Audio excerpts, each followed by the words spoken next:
April 24 ആഗോള വ്യാപകമായി കാലങ്ങൾക്കും ദേശങ്ങൾക്കും അതീതമായും ജനവിഭാഗങ്ങൾക്ക് അതീതമായും ലോകമനസാക്ഷിയിൽ ആദരവും മതിപ്പും പിടിച്ചുപറ്റാൻ ഇടവന്നിട്ടുള്ള ഒരു മഹാരക്തസാക്ഷിയാണ് വിശുദ്ധ ഗീവർഗീസ്.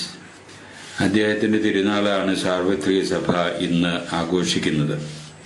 അദ്ദേഹത്തിൻ്റെ ജനനവും ബാല്യവും ജീവിതവും പ്രവർത്തനങ്ങളും എന്നല്ല മരണം പോലും ചരിത്രവും ഐതിഹ്യങ്ങളും കൂടിക്കലർന്ന രീതിയിലാണ് നമുക്കിന്ന് ലഭ്യമായിട്ടുള്ളത്. ലഭ്യമായിരിക്കുന്ന അറിവുകൾ അനുസരിച്ച് 3-ാം നൂറ്റാണ്ടിന്റെ ഉത്തരാർദ്ധത്തിൽ ഏഷ്യ മൈനറിലെ കപ്പദോച്ചിയ എന്ന് പറയുന്ന നഗരത്തിലാണ് ജോർജ് ഭൂജാതനായത് എന്ന് നാം മനസ്സിലാക്കുന്നു. വളരെ കുലീനവും സമ്പന്നവുമായിട്ടുള്ള ഒരു കുടുംബത്തിലായിരുന്നു ജോർജിന്റെ ജനനം. ബാല്യത്തിൽ തന്നെ ആരോഗ്യ ദൃഢഗാത്രനായി കാണപ്പെട്ട ജോർജ് ഏത് ധീരകൃത്യങ്ങൾക്കും മുൻപന്തിയിൽ നിൽക്കുന്ന ഒരു പ്രകൃതി ബാല്യത്തിൽ തന്നെ ജോർജ് പ്രകടമാക്കിയിരുന്നു. ജോർജിന്റെ ബാല്യത്തിൽ തന്നെ പിതാവ് മരണമടഞ്ഞതിന്റെ അടിസ്ഥാനത്തിൽ മാതാവുമൊത്ത് പാലസ്തീനയിലേക്ക് താമസം മാറ്റിയെന്ന് നാം മനസ്സിലാക്കുന്നു. ആ അവസരത്തിൽ പാലസ്തീന റോമിന്റെ കോളനി ആയിരുന്നുവെന്ന് നമുക്കറിയാം. റോമിന്റെ അക്കാലത്തുള്ള ഭരണാധികാരി ഡയോക്ലേഷ്യൻ ചക്രവർത്തിയായിരുന്നു. അദ്ദേഹം സൈന്യത്തിലേക്ക് ആളുകളെ എടുക്കുന്ന സമയത്ത് വളരെ ആരോഗ്യ ദൃഢഗാത്രനായിട്ട് കാണപ്പെട്ട ജോർജും ധീരതയ്ക്ക് പേരുകേട്ട ജോർജും സൈന്യത്തിൽ ഒരു മേലുദ്യോഗസ്ഥൻ എന്ന നിലയിലാണ് ഡയോക്ലേഷ്യൻ ചക്രവർത്തി നിയമിച്ചത്.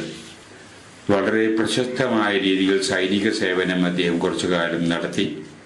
ചെറുപ്പം മുതലേ ജോർജിനെ യേശുവിനെ സംബന്ധിച്ച് കേൾക്കുവാനും യേശുവിന്റെ വ്യക്തിത്വമായിട്ട് ആകർഷിക്കപ്പെടാനും ഇടവന്ന ഒരു വ്യക്തിയായിരുന്നു. യേശുവിലുള്ള വിശ്വാസവും മതിപ്പും ജോർജിന്റെ ജീവന്റെ തുടിപ്പായിട്ട് മാറി. ഡയോക്ലേഷ്യൻ ചക്രവർത്തി ഏതാനും വർഷം കഴിഞ്ഞപ്പോൾ ക്രൈസ്തവരെ പീഡിപ്പിക്കുന്നതിനും മതമർദ്ദനത്തിനുമുള്ള വിളംബരം പ്രഖ്യാപിക്കുകയാണ്. ഇങ്ങനെ വന്നപ്പോൾ സൈന്യത്തിലെ ഒരു മേലുദ്യോഗസ്ഥനായിട്ടുള്ള ജോർജ് ആ വിളംബരത്തെ എതിർക്കുന്നു. ചക്രവർത്തിക്ക് സ്വാഭാവികമായിട്ട് ക്രോധമായി. ജോർജിനെ അറസ്റ്റ് ചെയ്യാൻ, തടവിലാക്കാൻ കൽപ്പിക്കുന്നു. അങ്ങനെ തടവിലാക്കപ്പെട്ട ജോർജിന്റെ ശിരച്ഛേദനം ചെയ്യപ്പെട്ടു എന്നുള്ളതാണ് നാം ഇന്ന് മനസ്സിലാക്കുന്ന യാഥാർത്ഥ്യം.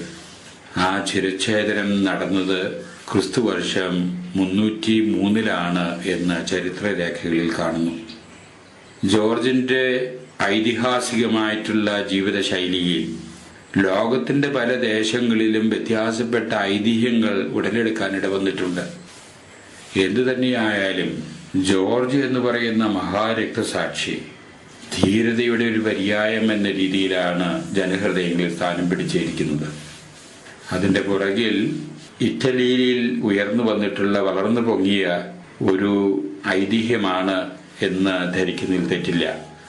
ജോർജിന്റെ ഛായാചിത്രവും പ്രതിമയും ഒക്കെ പ്രത്യക്ഷപ്പെടുന്നത് ഒരു ധീര യോദ്ധാവിന്റെ രൂപത്തിൽ കുതിരപ്പുറത്ത് സവാരി ചെയ്യുന്ന മട്ടിലാണ്. കയ്യിൽ ബലമേറിയൊരു കുന്തവും പിടിച്ചിട്ടുണ്ട്.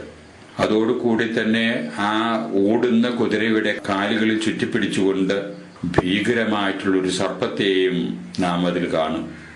ആ സർപ്പത്തെ കുതിരപ്പുറത്ത് ഇരുന്നു കൊണ്ട് കുന്തം കൊണ്ട് കുത്തി മലർത്തുന്ന രംഗം ചിത്രീകരിക്കുന്നതാണ് ഗീവർഗീസിന്റെ രൂപവും ഛായാചിത്രങ്ങളും ഒക്കെ. ഇതിന്റെ പുറകിലുള്ള മനുഷ്യരുടെ മനസ്സ് എല്ലാ എതിർപ്പുകളെയും എല്ലാ പ്രതിസന്ധികളെയും ധീരതയോടുകൂടി നേരിടുന്ന ഒരു വ്യക്തിയാണ് ഗീവർഗീസ് എന്നതിന്റെ ഒരു കലാത്മകമായിട്ടുള്ള ഭാവാത്മകമായ ചിത്രീകരണമായിട്ട് നമുക്കതിനെ കാണാം. ഒരു രാജാവിന്റെയും രാജകുമാരിയുടെയും കഥയൊക്കെ അതായിട്ട് കൂട്ടിച്ചേർത്തും പറയപ്പെടുന്ന ഐതിഹ്യങ്ങള് ഇന്ന് ലഭ്യമാണ്. അതെന്തുമാകട്ടെ, ഒരു കാര്യം സത്യമാണ്. കേരളത്തിലെ ജനങ്ങൾക്കും ഗീവർഗീസിനോടുള്ള ഭക്തിയും ആദരവും സീമാതീതമാണ്. ലോകത്തിലെ എമ്പാടുമുള്ള ക്രൈസ്തവരുടെ പുരുഷ വിഭാഗം ആളുകളിൽ നല്ലൊരു ശതമാനം പേരും ഗീവർഗീസിന്റെ നാമധാരികളാണ് എന്നുള്ളതാണ് സത്യം. ജോർജ് ആയിട്ട് ഗീവർഗീസ് ആയിട്ട് ബന്ധപ്പെട്ടുള്ള പേരാണ് അവർക്കുള്ളത്. അത് തന്നെയല്ല, വളരെയധികം ദേവാലയങ്ങളും സ്ഥാപനങ്ങളും പ്രസ്ഥാനങ്ങളും ഈ ഗീവർഗീസ് രക്തസാക്ഷിയുടെ പേരിൽ ലോകമെമ്പാടും ഇന്ന് നിലനിൽക്കുന്നു, വളർന്നു വരുന്നു എന്നുള്ളതാണ് യാഥാർത്ഥ്യം. ഈ യാഥാർത്ഥ്യം പരിഗണിച്ചുകൊണ്ട് നോക്കുമ്പോൾ ജനഹൃദയങ്ങളിൽ വേരോട്ടം സിദ്ധിച്ചിട്ടുള്ള, ആദരവിന്റെയും സ്നേഹത്തിന്റെയും മതിപ്പിന്റെയും വേരോട്ടം ലഭിച്ചിട്ടുള്ള അപൂർവം വിശുദ്ധരിൽ ഒരാളാണ് ഗീവർഗീസ് എന്ന് നമുക്ക് കാണാം. അദ്ദേഹത്തിന്റെ തിരുനാൾ ആഘോഷിക്കുന്ന ഇന്നേ ദിവസം നന്മയായിട്ടുള്ള കാര്യങ്ങൾക്ക് എന്ത് ത്യാഗം ചെയ്യാൻ ഇടവന്നാലും അതിനുവേണ്ടി നിലകൊള്ളാനുള്ള ചങ്കുറപ്പുള്ള മനസ്സ് നമുക്ക് ലഭിക്കാൻ ഇടവരട്ടെ. അതിനുവേണ്ടി നമുക്ക് പ്രാർത്ഥിക്കാം.